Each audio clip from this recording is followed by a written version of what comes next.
Hola, buenos días. Hoy hablaremos en las sesiones que hacemos eh, para ACE con el apoyo de Cedro y debido a las jornadas que se celebraron en la Universitat de Lleida de homenaje a Jaime Ferran, Jaume Ferran, cuando escribía dietarios en catalán.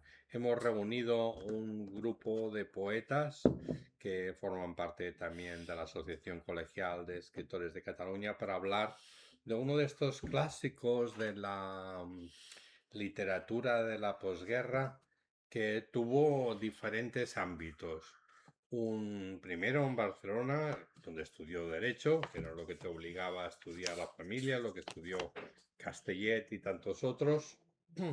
Luego su relación con Carlos Barral, José Agustín Goytisolo, Jaime Gil de Viedma, Enrique Badosa, Lorenzo Gomis y sobre todo Alfonso Costafreda, puesto que Costafreda era de Tárrega y nuestro compañero Jaime Ferrán era de Cervera. Después, base íntimo también de la agente literaria Carmen Balsís, que como sabéis es uno de nuestros premios Jiménez Frontín.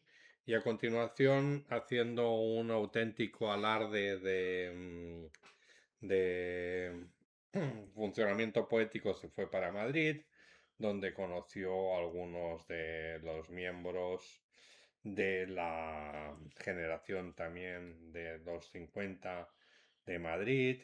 Conoció también a Ezra Pound en el Hospital San Elizabeth de Washington y entró en contacto con toda la generación de escritores madrileños hasta que se fue a Estados Unidos, entonces otro ámbito. Se quedó el hombre un poco desplazado. Es una cosa que en las jornadas que hicimos en el Instituto de Estudis i l'Erdencs en Lleida y en Cervera, pues acentuamos y que concretamente Jordi Virallonga, que es uno de los poetas que participó en aquellas jornadas y un especialista en este tema, destacó. Al final de su vida, ya en este siglo, se empezaron a publicar sus volúmenes de memorias. El primero recuerdo que era Memorias del Ponent en el 2001, pensé que fueron 3 tomos que Pero estamos. tú leíste y reseñaste por ahí. Y nacido en el 28, él murió en el año 2016. Hoy, 10 años después, venimos a recordarlo y nos gustaría que nos hicieras un resumen, Jordi, de esta trayectoria por diferentes ámbitos, casi siempre la misma voz, para utilizar el término de Truman Capote, pero ¿cómo definirías a Jaime Ferrán en perspectiva? Bueno, pues Jaime Ferran era por edad y por voluntad un poeta catalán que escribía en castellano y que estaba muy unido a los poetas que nosotros más conocemos, ¿no? Gil de Viedma, Solo especialmente, ¿no? A Barral sobre todo también, en su primera etapa. Tuvo la ventaja que tuvieron esos poetas que viven en territorios bilingües, es decir, que leyó dos tradiciones literarias, ¿no? Leyó bien la tradición catalana y leyó bien la tradición castellana, que entonces casi era obligatoria, ¿no? En pleno franquismo, ¿no? Era una adquisición obligatoria, pero también muy enriquecedora. De hecho, tradujo a Maragall, a Foix, Sí, hizo antologías sí, sí. de la poesía catalana. Algún día se tendrá que reconocer el trabajo que han hecho los poetas catalanes que escriben en castellano de promocionar la gran poesía catalana, ¿no? Pepe Corredor Mateos, José Agustín Goytisolo, en fin, hay un montón de grandes poetas. Alfonso Costafredo, el gran amigo de Jaime Ferran, ¿no? Que también que tradujo Espriu, perdón, que toca la Riva, ¿no? Por las Elías de Bierville. Es decir, que él también se sumó, ¿no? A este carro, ¿no? Que hoy continúan algunos otros escritores más jóvenes, ¿no? Pero se nota la influencia de la tradición de la poesía catalana en algunos libros, sobre todo en su tradición más simbolista, ¿no? En su tradición más tradicional, más espriuana, digamos, ¿no?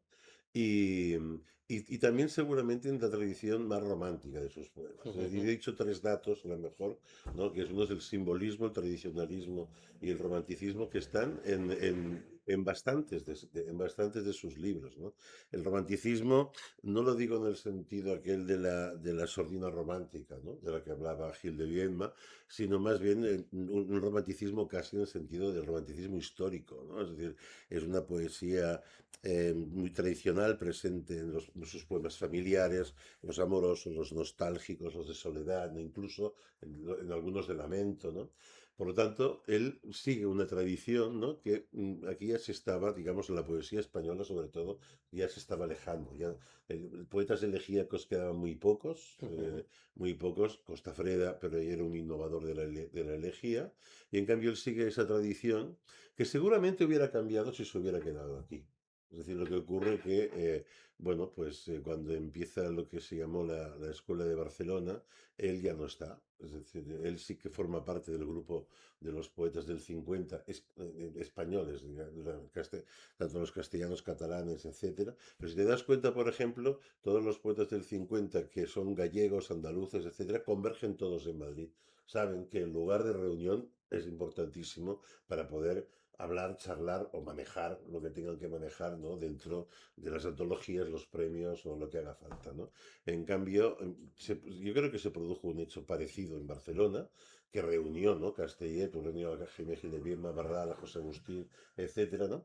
Pero los que no estaban, pues no jugaron, es decir, no entraron allí porque fue un verdadero lanzamiento. Se recuerda que el año 59 es un lanzamiento expreso, es una estrategia, ¿no? Ahí hay los encuentros de Formentor, está el homenaje a Antonio Machado en Sí. Collur, la presentación de los poetas catalanes en Madrid, ¿no? En el hispanoamericano que llevaba Rosales, etcétera. Es decir, hay todo un lanzamiento en el que Jaime Ferrán ya no está. Él está ya en Washington o está en otros lugares de Estados Unidos, ¿no? Y está haciendo otra trayectoria. Nunca deja de escribir en castellano, y lo que pasa es que se aleja mucho de lo que se está haciendo aquí, ¿no? Digamos, me parece a mí. Sí que es un lenguaje, pues, seguramente austero, lo que es lo que les gustaba a ellos, un lenguaje, pero el tono seguramente se va un poco de lo que es el 50, ¿no? Alguna vez en la lectura me ha recordado también por las posiciones estas de un cierto catolicismo, Sí, pues eso, la línea nousentista, sí, catalana o neo-nousentista, con la aparición de los ángeles, que tanto le sí. gustaban a Eugeni d'Ors, y todo A Manén, esto, sí, a Manén, claro, perfecto, y a Teixidó, que era muy amigo. sí.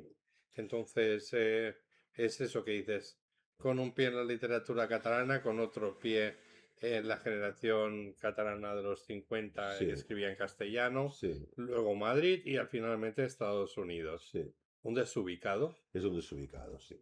Es un desubicado, pero no por su propia voluntad. Él siempre fue un personaje, creo, siempre fue un personaje que tuvo una conciencia de pertenecer a eso o una voluntad de quererlo ser. Pero claro, era un desubicado. Es decir, en ese sentido, ya leía otras tradiciones, seguramente, había traducido algunas otras cosas. Y seguramente que la cuestión de la profesión, un profesor necesita mucho tiempo para muchas otras cosas que escribir poesía. Y necesita tiempo para leer ensayos, para conectar con otros compañeros, para crear talleres, etcétera, etcétera, ¿no? Pero lo que tú dices del cristianismo sí me parece que es una frontera. Es decir, al menos para los poetas del 50, el cristianismo era disuasorio. Es decir, si tú eras un poeta cristiano, no entrabas en el grupo de ninguna manera, ¿no? Y es por esa razón que, por ejemplo, no entra Valverde. Valverde, que seguramente por cuestión política podría estar con ellos, Sí. sin embargo, era un cristiano por el socialismo, pero era el presidente de la Casa de Nicaragua en plena revolución. Es decir, que tenían esas Claro, dicotomías. pero en Nicaragua ya sabes que hay la teología de la liberación y están muy próximos los Sí, sí. revolucionarios al Sí, catolicismo. sí. Bueno, pues sí, sí, pero bueno, quiero decir pero que la política, ¿no? Pero el cristianismo, por ejemplo, yo recuerdo que una vez, y eso lo puedo decir, hablando con José Agustín Goytisolo, porque creo que lo he escrito de esto, un día le dije, oye, ¿y por qué no entraba Badosa, ¿no? En el grupo del 50, porque yo no lo sabía, era joven, ¿no? Digo, y él recuerdo que me contestó, Badosa, eres el que llevaba del brazo cara arriba el domingo a misa. Eso es lo que me dijo. Entonces digo, bueno, pero ¿y eso? ¿Qué tiene que ver? Arriba era un maestro y ahí pasaron todos y tal. Sí, pero ya no me contestó muy bien. Era cristiano, iba a misa, ¿no? Y esto lo alejaba muchísimo. Seguramente que en el caso de Jaime Ferrán, entonces, también esto sería uno de los motivos por los cuales le impedía, ¿no?, entrar dentro del grupo. Que si bien, por ejemplo, con el tiempo de folk, pues no lo era, ¿no? Cuando eran muy jóvenes, cuando se hizo el grupo, entonces esto fue para, lo alejaron también por eso, ¿no? No se podía ser cristiano y mucho menos tener esa devoción por Dios, ¿no?, que tienen algunos, pues, la palabra de Dios en los primeros poemas. Lo cual es una cosa también bastante extraña porque esta gente era admiradora de Blas de Otero. Sí, que también lo era. Y que también lo era. Es decir, que Blas de Otero, si le sacas la palabra Dios a los poemas de Ancia, casi no queda Para que al nada. ser vasco siempre hay esa distorsión, que Así. son los gudaris vascos eran católicos. Claro. Bueno, y aquí también los curas de Montserrat hicieron mucho por la independencia y por el catalanismo, ¿no? Pero después, Bueno, y escondieron a la gente de la ETA, decían, ¿no? Bueno, no sé, esto me lo han pero también contado, pero... acogieron a Himmler. Ah, claro, también, sí, sí. Es que el catolicismo lo abraza todo, el catolicismo. Tanto, claro, es que cómo se puede. Yo recuerdo que aquí cuando íbamos al cole, aquí éramos, el modelo era Dios, no era Jesucristo, ¿no? Era de aquí la cosa con sangre entra, tal y cual. Mientras que en otra parte eran católicos, pero el modelo era Jesús. Y entonces es todo bondad y tal, ¿no? Lo tienen todo. Si eres de la Biblia o eres del Antiguo o del Nuevo Testamento. Sí, Pero sí, todo sí. vale. Pues estamos aquí con Jordi Virallonga, socio, Eguren, socio eminente de la ACEC de hace muchos años, hablando de Jaime Ferrán, también a propósito de esta publicación Vademecum que hizo la Universidad de Lleida, coincidiendo con este 10º aniversario de su fallecimiento. Que normalmente esta colección publica pequeñas antologías. Los autores de aquí aprovecharon para publicar un inédito, que es un libro magnífico Sí, en el que hemos coincidido y que nos gustaría, Jordi, tú que eres tan buen rapsoda, también que nos incorpores un par de poemas sí. eh, de esta, de este libro Vademecum. nuevo, Vademecum, de Sí, este inédito que sacó su hijo, Jaime Ferrán también se llama, que ha sido profesor en Estados Unidos, está su jubilación y que hoy no puede estar porque creo que está en América. sí. Y bueno, que ya hablaremos con él en cuando venga por aquí, por Cataluña. Tú estás aquí también en esta colección, en el Sí, 2019, ¿eh? sí, es verdad. Ujú. Sí, sí. Son unos libritos que van muy bien porque son auténticamente de bolsillo. Sí, sí, Y caben bueno, perfectos. sí, sí, sí, sí. Bueno, ¿cuál Bueno, nos pues, harás? hombre, yo quisiera hacer el Me gustan los pequeños cementerios, pero se lo voy a dejar a Carla Sanui porque lo lleva reclamando desde hace mucho tiempo Pero bueno, aunque se ha y, presentado un y es poco más amigo. tarde, sería el momento de De- suplantarlo. Bueno, pero es amigo mío. Hay que ser leal. Voy a leeros dos poemas. Uno que me gustan muchos, bastantes poemas de este libro, también de la antología que José María Rodríguez publicó, que me parece una antología excelente, muy bien escogida, y podemos luego leer algunos poemas. Está por ahí detrás. Mi vecina Helen, afroamericana, me visita casi todas las mañanas. Sus flores de plástico perfuman mi casa y con su perfume curan mis nostalgia. Por aquellas frescas que ayer aromaban jardines y prados de mi vieja patria. Cuando mi vecina Helen acompaña, estoy menos solo y estoy menos solo cuando ella se marcha. ¿Y te leo otro? Sí, Venga, pues voy a leerte. Y siempre me salen los cementerios, ¿eh? Es que es una... sí, sí. Sí. Vagabas al azar por las estepas rusas, por las praderas del oeste americano. Perdiste el nombre. Mejor dicho, los nombres con que te conocíamos. Rodamundo, Salsola, Malvecino, ahora Timblewit. Como tú, yo también perdí mi nombre y mi tierra. Como tú voy y vengo errante sin descanso, del ayer a la mañana, del mañana a lo incierto. ¿Ves? Cuando decíamos esto de que él ya ha perdido, ¿no?, lo que era, ya no es el que quería ser, ¿no? Ujú. Eso, es que es una poesía muy autobiográfica, ¿no? La poesía de Jaime. Así como, por ejemplo, en muchos de sus compañeros existe lo que se llama el personaje idealizado, ¿no? De que parece que es uno pero no lo es, ¿no? En cambio, Jaime Ferrán es un personaje como... el autor es aquello que el autor coincide mucho con el personaje, ¿no? Sobre todo los tonos, ¿no? El tono final, por ejemplo, de Vademecum está claro, ¿no? Que se muere, lo sabe, ¿no? Y se va, ¿no?, poco a poco despidiendo, ¿no?, de todo. Bueno, pues hemos estado con Jordi Vilallonga, nacido en Barcelona en 1955. Siempre me gusta mucho conversar con él de poesía porque lo sabe todo. Porque ha estado 40 años en la universidad explicando poesía. Sí, Tampoco no es un mérito, sino que es que tiene un poco de memoria, pero es una persona estupenda, muy divertida. Y coincidimos con él en Lérida. Y bueno, vamos a hacer una sesión de la ACEC para hablar de Jaime Ferrán y de toda esta poesía donde él ha investigado tanto. Incluso diríamos que por el tono, así entre físico y metafísico, se parece a tu propia poesía. Y muchas gracias, Jordi, por la lectura y por el comentario. a ti. Gracias.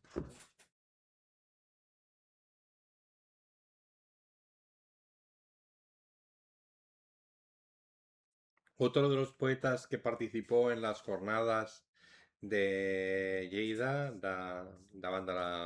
delante de la paería, fue José María Rodríguez, que como sabéis es un poeta de las nuevas generaciones y filólogo también muy dedicado a la docencia. Estuvo en la universidad, ahora está en la enseñanza secundaria y es autor de esta antología de Jaime Ferrán, El tiempo del amor no tiene historia, con este título tan bueno.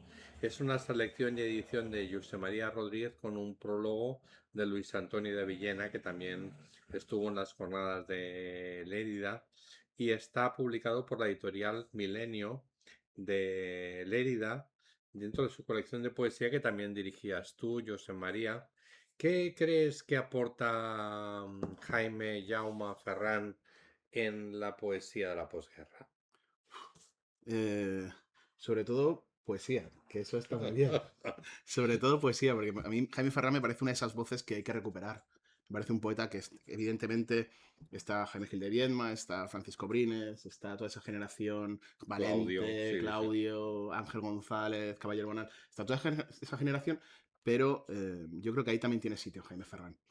Jaime Karma, Ferrán, que el primer libro lo publican en el 52, sí. sí, sí, un par de cosas. Que además lo comentaba antes de la grabación, está un poco mal colocarse después de Jordi Vilallonga porque que es un absoluto sabio, lo sabe todo y te revienta todo lo que tienes que decir. Entonces quedan pocas cosas que Pero tú decir. estás para el matiz, Sí, yo estoy para José los matices, María. pequeños matices. Entonces, lo de en la antología Partidarios de la Felicidad, Carme Riera incluye a Jaime Ferrán y lo incluye precisamente como referencia como poeta religioso, que eso encaja muy bien con lo que decía Jordi de por qué él tiene que, o sea, no entra dentro de ese canon canónico, ¿no? Porque valga la redundancia, ¿no? Porque es ese poeta un poco religioso, ¿no? Luego el cambio de lugares también, el estar en Madrid, o sea, cuando arde en Barcelona la generación, él se va a Madrid, cuando arde en Madrid se va a Estados Unidos. Entonces, eso también lo desubica. Y luego también la búsqueda de otras tradiciones. Hablabais de la literatura catalana, hablabais de la literatura castellana, pero él, la introducción a Ezra Pound en Barral, Sí. la introducción de Ezra Pound la hace él. Las traducciones de Yeats las hace él.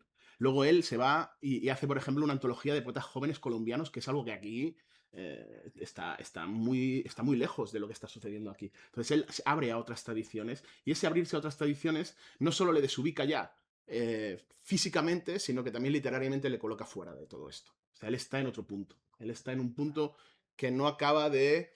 que mantiene evidentemente lazos de amistad y lazos de formación lectora, pero claro, él está moviéndose constantemente, buscando también su propio lugar y literario, y eso le aparta de la generación. Es como esos angelitos que salen en sus poemas, como esos ángeles de las películas de Wenders, porque él era, a mí me venía a ver al diario y era una persona como muy afable, muy cariñosa y, y no tenía este tono más grave de gran parte de su poesía, sino que era una persona mucho de un estilo coloquial y muy poco afectada. ¿Tú crees que su poesía es una poesía popular? ¿Es una poesía más metafísica? ¿O un poco de todo? Y es que, claro, él en cada libro está buscando unas... Él hace libros muy conceptuales, en cada libro está buscando algo. Escribe un poema el primer libro es un libro de sonetos que se llevaba por entonces, que era una cosa que Sí, sí, funciona sí. mucho, ¿no? Está Ángel Firmemente Humano y Redoble de Conciencia de Blas de Otero, por ejemplo, él está escribiendo... O y los de Lizano. sí, él está escribiendo poemas, sonetos, que es lo que se hace en aquel momento, Sí, sí, sí. buenos sonetos, pero luego de repente hace un poema que es solo poemas de amor, luego otro que es su viaje por América. Entonces, eso le va moviendo. No es un solo poeta, son muchos poetas, ¿no?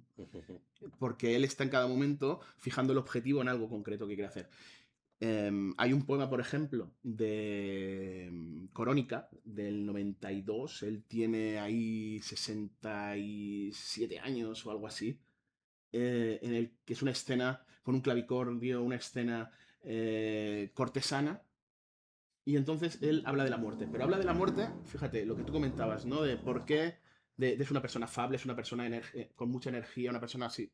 Y de repente él, en su poema, en lugar de plantear que viene la muerte a buscarme, la muerte te abre tus ojos, ¿no? De ponerse un poco incluso más así romántico, más dramático, viene la muerte, él está bailando, la vida es como un baile cortesano, él está bailando y de repente viene la muerte y simplemente es una compañera de danza con la que él baila y se va. Sí. ¿No? O sea que no hay dramatismo ahí, no hay un dramatismo en su poesía o al menos es un dramatismo que si lo hubo, lo va perdiendo, lo va destilando.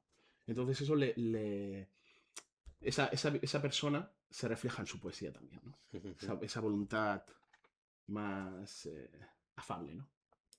Tiene una obra en poesía con muchos libros, desde Piedra más reciente, que ya te has referido, desde Esta orilla, que quedó en segunda posición del premio Adonais de 1953, lejano, lejano.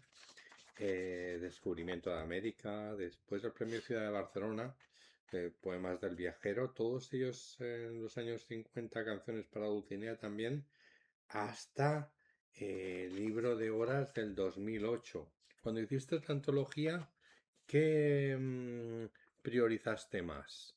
¿Los libros antiguos o los modernos? ¿Viste una evolución?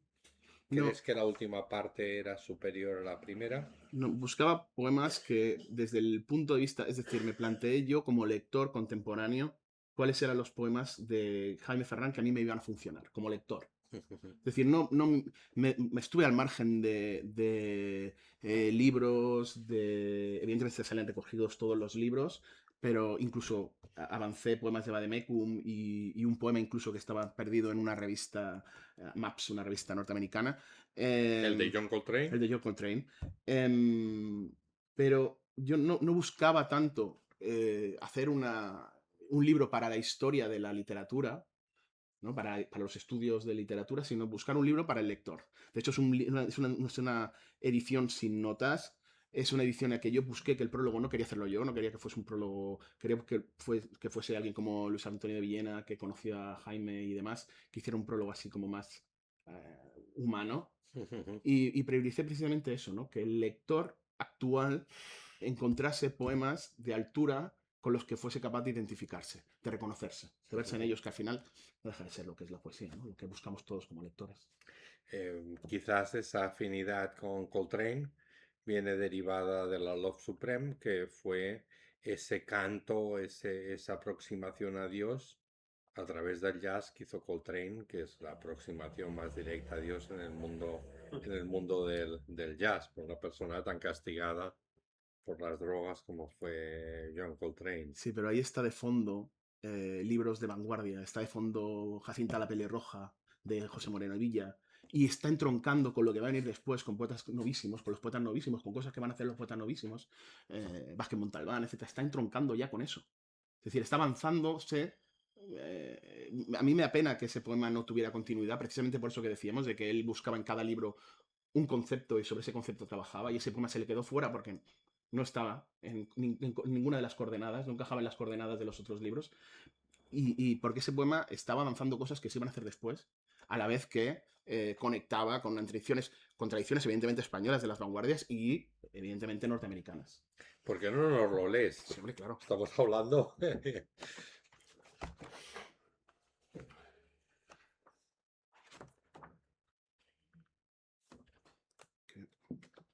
Es un poema que aparece en la revista Maps. No está en ningún libro. No está en ningún libro. Este aparece en la revista Maps en el año 69. Coltrane Blues. En el principio fueron el ritmo y la tristeza. En los algodonales de Luisiana, en Basin Street. Después, mucho después, vino del fondo del alma mutilada un impulso ascendente. Mística pura. El ritmo, ya no desenfrenado, sirve al fervor. Se pone de rodillas y durante 10 años, desde 1957, el saxofón soprano de John Coltrane nos muestra un camino olvidado. Entre la niebla, unas pocas palabras se repiten como una rota acción de gracias, y de pronto el disco se ha rayado. Tenemos que volver a empezar. En el principio fueron tan solo el ritmo y la sorpresa. Muy bien, José María. Pues estamos aquí con José María Rodríguez, como hemos estado antes con Jordi Vilallonga, bajo los auspicios de la Asociación Col·legial d'Escriptors de Cataluña, la Asociación Colegial de Escritores y también con el apoyo de Cedro, dando un vídeo de suplemento a lo que fueron las jornadas de la herida de recuperación de Jaime Ferrán, sobre todo a través de sus libros de Vademecum y de esta antología reciente de Milenio, El tiempo del amor no tiene historia. ¿Qué nos dirías para acabar, para alguien que es neófita en la lectura de su poesía, para adentrarse en este mundo desde muchos puntos de vista absolutamente desaparecido? Bueno, yo creo que Jaime, lo he comentado al principio, yo creo que Jaime es un poeta que se debe leer. Es decir, el paso del tiempo no siempre es justo con todos, ¿no? Hay poetas estupendos que el canon ha barrido, ¿no? Ha barrido debajo de la alfombra, y otros nombres que sin saber por qué siguen ahí, ¿no? Bueno, yo creo que la sociedad contemporánea, una de las cosas que se está planteando es esta revisión de los cánones, y en esa revisión yo creo que Jaime de Ferrán debería estar como uno de los poetas quizá no fundamentales del 50, pero sí necesarios. ¿Nos leerás como despedida un último poema? Vale, leeremos si quieres leer un soneto, uno de Muy esos bien. del primer libro, Desde esta orilla, un libro que se publica, que es Accessit del 52, justo un año después de lo que, es decir, el año anterior lo había ganado Lorenzo Gómez con El caballo y había quedado finalista Caballero Bonal con Las adivinaciones. Es decir, eso ya nos da un poco lo que era el premio de Aix en aquel momento, ¿no? Que era un premio realmente potente. Y él es un libro muy cargado, ¿no? Muy lleno de sonetos, ¿no? Los sonetos son bueno, pues florecen con facilidad, ¿no? En el libro. Y decía Gil de Viedma que las formas cerradas son las más fáciles de escribir. Que era que tú escribes un soneto, bueno, sabes lo que tienes que escribir, 14 versos, como dice Lope, 14 versos dicen que es soneto, ¿no? Pero, y es verdad, porque es un crucigrama que tú vas rellenando, ¿no? Pero el problema no es hacer un soneto, el problema es hacer un buen soneto, que es tan difícil como hacer un buen poema. Cualquier buen poema es difícil.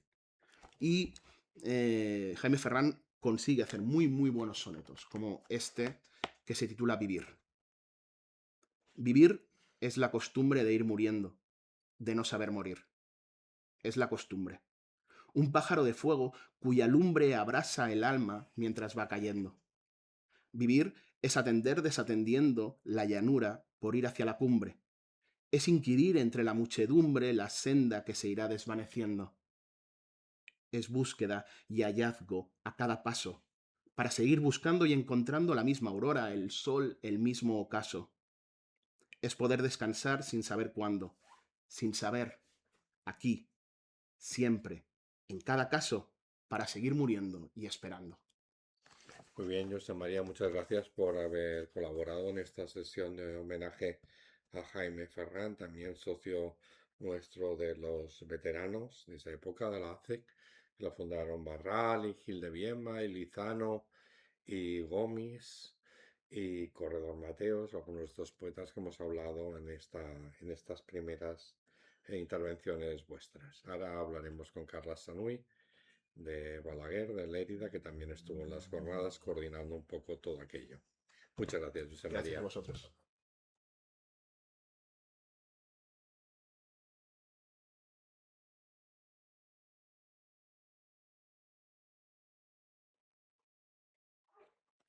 Para acabar esta jornada sobre la obra de Jaime Ferrán, que hemos iniciado con Jordi Virallonga y con José María Rodríguez, la acabamos con Carla Sanui, que fue uno de los responsables de las jornadas que se hicieron en Lérida y en Cervera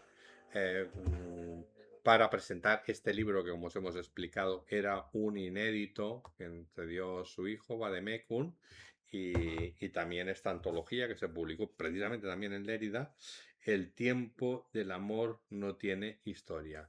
Carla Sanui es una persona que ha estado relacionada con todo este movimiento, que también conoce muy bien la obra de Costa Freda, que era de Tárrega, y nos gustaría que la enmarcaras en ese ámbito geográfico de donde surgen todos esos poetas. También está en Tárrega el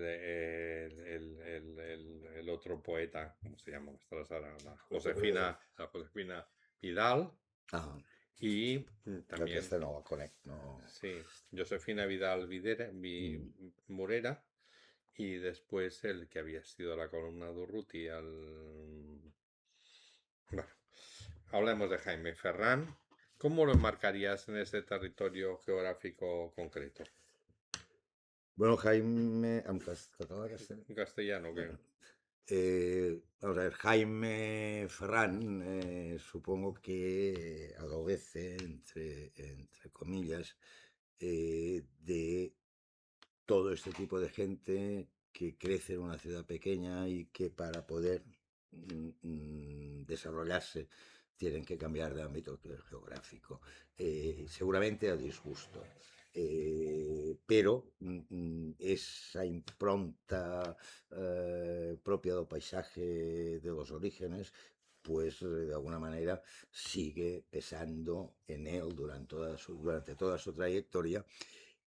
Y aparte, él no deja tampoco de mantener el contacto con la ciudad de Cervera, su ciudad natal, y con la ciudad de Lleida, donde su cuñado, Jaume Magre, ejercía de concejal de cultura del ayuntamiento, con lo cual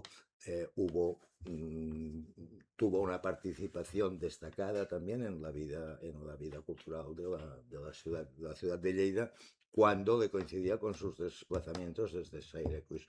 Aparte, habían comprado una casa en Cambrils y pasaba los veranos entre Cambrils y Cervera, ¿no? Desde un horizonte abierto de mar, en el caso de Cambrils, y un horizonte abierto también, pero en este caso de secarrales y de campos ya labrados y amarillentos en esa época. Hemos coincidido con Jordi y con José María en hablar de una cierta desubicación, porque sabes que Jaime pues estudió Derecho, en Barcelona conoció y fue amigo de gente tan notable como Carlos Barral, como Gil de Biedma, como Agustín Goytisolo, también como Carmen Balcells, que era paisana suya. Después se va a Madrid, también conoce a la gente de las generaciones de la posguerra con los que entabla amistad y finalmente acaba en América, donde es Ujú. otro periplo. Y diríamos también que para más Inri, a partir del 2001 y póstumamente se publican sus 3 volúmenes de memoria, y esta vez en catalán. Ujú. Em, para un lector convencional, ¿eso supone un hándicap o es realmente un escritor tan rico que puede ofrecer todos esos ángulos? Vamos a ver, esta pregunta tiene distintas respuestas, ¿no? Desde el punto de vista estrictamente literario, evidentemente que para un lector que no conozca la lengua catalana, adentrarse en las memorias de Ferran, pues puede tener su dificultad. Eh, pero, claro, hay que entender una cosa, hay que entender la posguerra ya no solo en Cataluña, sino la posguerra en las zonas rurales de Cataluña, en los pueblos pequeños, que la imposición de la cultura española pues fue mucho más acentuada, pero a la vez el mantenimiento de la lengua materna a nivel de calle pues fue mucho más también acentuado que por ejemplo en Barcelona, ¿no? Las familias que hablaban catalán seguían hablando catalán, pero sí, efectivamente había una presión.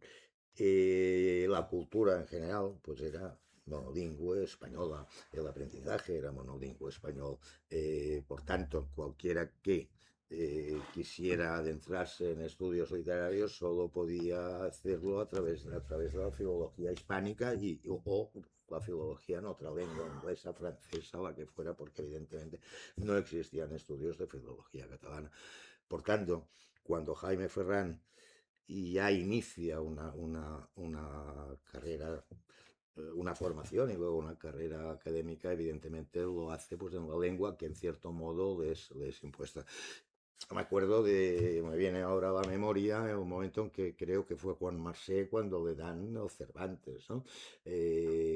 Alguna prensa elogiaba el hecho de que fuera un escritor catalán que había elegido escribir en castellano. Y él les dijo a los del Cervantes, no se equivoquen, o sea, yo escribo en castellano porque ustedes no dejaron que yo pudiera estudiar mi lengua y por tanto escribir en mi lengua, que es el catalán, ¿no? Bueno, pues a Ferran le pasa un tanto de lo mismo. Tiene la fortuna que en Madrid se hace el secretario de Eugeni d'Ors, y está unos años pues trabajando como secretario de Eugeni d'Ors. Y también conoce a Rapaun Exacto. en América. Y por tanto, a partir de aquí, pues bueno, pues él ya se abre un camino, no sé si es a través del propio Eugeni d'Ors que hace su primer contacto con América, y luego ya se queda, o sea, no sé si va por un congreso de hispanistas determinado y ya se queda allí, desde allí luego está un año en Colombia, o sea, desde Estados Unidos primero y luego estuvo un año en Colombia y ya hizo toda su carrera Que en académica allí. Colombia hizo la antología de poetas colombianos, que es quizás uno de los libros más ocultos de su obra. Yo no conozco esta, porque no sé si llegó a venderse en el Estado español. No la conozco esta. Pero bueno, existe evidentemente esta bicefalia lingüística que tenemos todos los catalanes que hemos crecido durante la posguerra del franquismo. ¿Por qué? Pues porque nos venía así. Has estado más de un año para organizar estas jornadas que Ujú. fueron muy impecables. Lo recuerdo que fue un ámbito muy estimulante por las cosas que se dijeron y también por la gente que convocaste, entre ellos el prologuista de la edición de José María Rodríguez, Luis Antonio de Villena, que estuvo muy brillante en las jornadas de este libro, El tiempo del amor no tiene historia, os lo recomiendo, con Vademecum. Son 2 libros fundamentales, un poco para descubrir también la modernidad y la actualidad de este poeta. ¿Por qué te decidiste a organizar estas jornadas? Porque hace muchos meses que nos conectaste. Sí, bueno, en principio se pone en contacto conmigo. Yo había tenido contacto con Jaime Ferrán como poeta. De hecho, alguna vez me había incluso engañado, entre comillas, ¿no? Invitarme a una lectura suya en Cervera y luego sentarme en la mesa para que yo leyera mis textos con él, ¿no? Y yo, claro, un atraco a mano armada prácticamente. Y el hijo, Jaime Ferrán, pues me contactó, sabía que había tenido esta relación con su padre, y cuando apareció la antología de Pagès, de Milenio, perdón, entonces me contactó porque tenía un cierto disgusto, en el sentido de que la editorial no había movido la publicación. Y en principio me proponía de montar una presentación del libro. Claro, el libro había salido ya hacía un año largo. Sí. Y entonces, pues no sé si es oportuno presentar un libro que ya lleva un año de trayectoria. Total, que dije, déjame pensar en ello. Entonces me di cuenta que al año siguiente, al haberme contactado, se cumplía el 10º aniversario de la muerte. Sí. Entonces digo, vamos a darle la vuelta al tema, voy a proponer al aula de poesía de la Universidad de Lleida, porque esto se canaliza a través del aula de poesía de la Universidad de Lleida, de montar unas jornadas académicas de homenaje a Jaume Ferrán, para conmemorar en conmemoración de los 10 años de su muerte. Y apareció este inédito. Exacto, extiendo la propuesta al Departamento, a la Concejalía de Cultura del Ayuntamiento de Lleida y al Instituto de Estudios Ilerdenses, que depende de la Diputación. Me interesaba, evidentemente, pues, que hubiera las instituciones públicas detrás. Y a todos les parece fantástica la idea, y evidentemente la tiramos. Y en esto, mientras pensábamos cómo ilustrar de alguna manera, aparte de las sesiones de trabajo, cómo ilustrar las jornadas, pues nos apareció el inédito Vademecum, escrito ya el último año, creo, de su residencia con su hijo en Esmirna, creo, sí. En la Universidad de Esmirna. Y fue un hallazgo fantástico, porque entiendo que es un muy buen libro. Igual no es un libro con gran efervescencia poética, en el sentido de fuegos artificiales. No, es la poesía madura de un señor de 80 años, reposada, que en cada línea encuentras el opósito. Sí, mira que es fácil, ¿eh? Pozo. El pozo de todos los años de ejercicio de docencia, de enseñar poesía, de mantener, de añoranza, porque una de las cosas, que esto me lo contaba el hijo, una de las cosas que le costó asumir a su padre, es que aquí ya le habían olvidado como poeta. Tanto la gente que conoció en Madrid, que fueron muriendo y tal, como sus coetáneos de la Escuela de Barcelona. O sea, se montaba alguna cosa y él ya no es que no lo invitaran, es que ni le citaban, ¿no? Cuando volvió en sus viajes de Madrid a Barcelona otra vez, cuando los de aquí supieron que era el secretario de Eugeni d'Ors, entonces todos detrás de él a reír las gracias, entre comillas, ¿no? Y él tenía esta conciencia de haber sido como olvidado, ignorado, conciencia que también se ha trasladado al hijo, ¿no? Pero bueno, el hijo pareció fantástico y sí, así lo hicimos. Tanto José María como Jordi han leído un par de poemas de Jaime Ferrán. Jordi, mordiéndose la lengua, ha decidido no leer el que tú ibas a leer. ¿Cuál Te ha de ellos? respetado el turno. ¿Cuál? ¿Y cuál de ellos? El de los cementerios. Y José María ha leído un poema inédito de que no salía en los libros, pero sí en su antología, que es el dedicado a John Coltrane, a Love Supreme. Ujú. Tú eres un jazzista Sí. convencido y militante. Y me sorprendió encontrar este poema en la antología, porque yo no lo recordaba. Claro, la generación de los 50 y la escuela de Barcelona prácticamente no utiliza referentes musicales. Prácticamente no utiliza. O sea, la música, nosotros somos una generación, la nuestra, que la música nos acompaña a todas partes, la oímos en todas partes. Hemos crecido con la música como banda sonora incorporada a todo tipo de música, desde las de un buen concierto hasta los anuncios más horteras de televisión. En esa época no, en esa época la música tenían que buscarla, o sea, solo accedían a ella de forma activa, yendo a conciertos, quizá comprando pues el gramófono de la época y los discos que se podían encontrar entonces, que aquí eran escasísimos. Entonces, claro, yo no recuerdo evidentemente sí hay referencias, ¿no? Pero la música no tiene un peso específico en los autores o sea, y en cambio, en el caso de Ferran, sí. Bueno, pues nos leerás dos poemas. ¿Hay más inéditos de Ferran por ahí o no lo sabes? Creo que no. Creo que es el último, porque además, por lo que me dijo mi hijo, su padre era una persona como muy metódica y muy ordenada, como buen académico. eh, el libro lo encontraron en su ordenador perfectamente acotado y perfectamente Has dicho mi identificado. hijo, que es... Digo mi hijo, Te has, su hijo. Sí, sí, sí. te has transformado. Sí, he hecho una transmutación segarrenca. Sí. Pues leeré dos textos que tienen el mismo, bueno, se complementan de alguna manera, ¿no?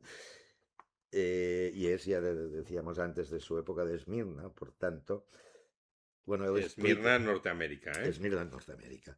Y él explica, él cuenta, y él dijo, aclara también después, que a él le llamaban mucho la atención en algunas ciudades pequeñas de Estados Unidos, que tú te encuentras los cementerios por la calle, integrados en el paisaje Sí. urbano, como parques públicos donde puedes pasear y curiosear entre las lápidas, ¿no? Y de esto habla este poema que dice: me gustan los pequeños cementerios al lado del camino o de la calle, donde los muertos siguen habitando el pueblo o la ciudad donde vivieron, y pasan sus vecinos y recuerdan cuando estuvieron juntos. Me parece que escucho sus palabras e intervengo en ellas, yo también, sin conocerlos.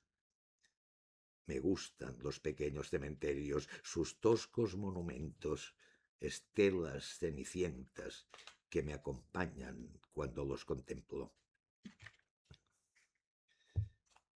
Y el otro que dice: al lado del camino en el que arde la vida, la ciudad de los muertos envejece tranquila entre loas y estelas con nombres olvidados. Y nosotros pasamos como pasaron ellos, y seremos un día sus nuevos compañeros. Muchas gracias, Carlos Sanui, que ha venido desde Lleida para esta sesión con Josep María Rodríguez y Jordi Vilallonga. Yo soy David Castillo, hasta el día 1 me parece presidente de ACE. Y precisamente con que, hablando de coincidencias, os despediré para de esta pequeña sesión auspiciada por la Asociación Colegial de Escritores de Cataluña y por Cedro, y con el apoyo del Institut d'Estudis Ilerdencs, que dice un poema del tiempo. Llegó la primavera, poco a poco, un día tras otro, los primeros capullos, el cornejo, la flor de los cerezos, que alegran el paisaje entre el verde reciente recobrado de las ramas desnudas del invierno, y sentí que la savia me invadía y compartí el lenguaje de los pájaros. Gracias, Jaime, por todos estos versos.